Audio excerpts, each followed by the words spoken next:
My brother-in-law texted me about going out with another guy eventually, because he was the one who set me up with Mr. Booty Call, and I hadn't actually dated anyone else since then. It left me a little hesitant. I'd basically filled my life with so much activity that I didn't have the downtime to notice I was single or lonely.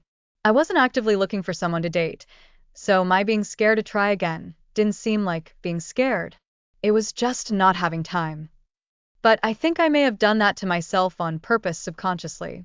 At the same time, my brother-in-law's new suggestion had more than a few circumstances that made me wonder if the timing was a good idea. Not only was his divorce not yet finalized, but he lost a teenage son in an accident just a few months before.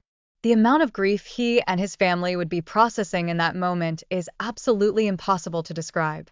After talking with several friends, including one who actually knew the family, I decided to meet him. As one of my friends reminded me, it was okay to just make new friends. As she pointed out, meeting him didn't mean I had to marry him. We started texting, and I was pleasantly surprised. He'd definitely done his research and knew about our mutual friend. Thanks, Facebook. It actually helped that he didn't need to go into detail about losing his son. That has continued to be difficult for him to discuss, as you might expect. He also explained that his divorce was initiated just before the accident, but they put it on hold to deal with the funeral. I considered this understandable. At the time of our first conversation, he said they were expecting to have the final papers for signature in the next week or two.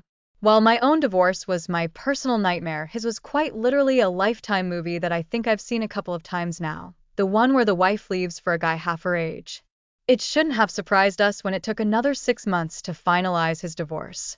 Yes, our story absolutely sounds like that other Lifetime movie where the woman makes dumb decisions and her life savings is stolen, or he turns out to be abusive, or something else that seems obvious to every outsider from the beginning. But my brother-in-law had worked with him for years, went to the funeral for the teenage son, and had heard about all of their divorce and marriage drama, etc. I did have enough verification from a third party to believe him.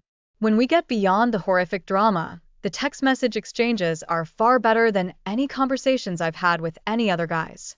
He is clever and actually pays attention to what I say, asking follow-up questions and remembering those details the next day.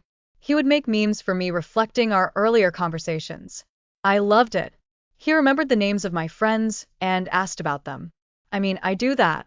But I'd never had a guy do that for me. Not really. I'm always nervous to meet someone new, but it was impossible to deny the connection here. This was different. After getting to know him through text, we finally decided to go out. We settled on the day, time, and location. I could now begin anxiously overthinking what to wear and how to do my hair. Should I be a few minutes early and seem eager, or a few minutes late and make him wait? Would he be disappointed when he saw me?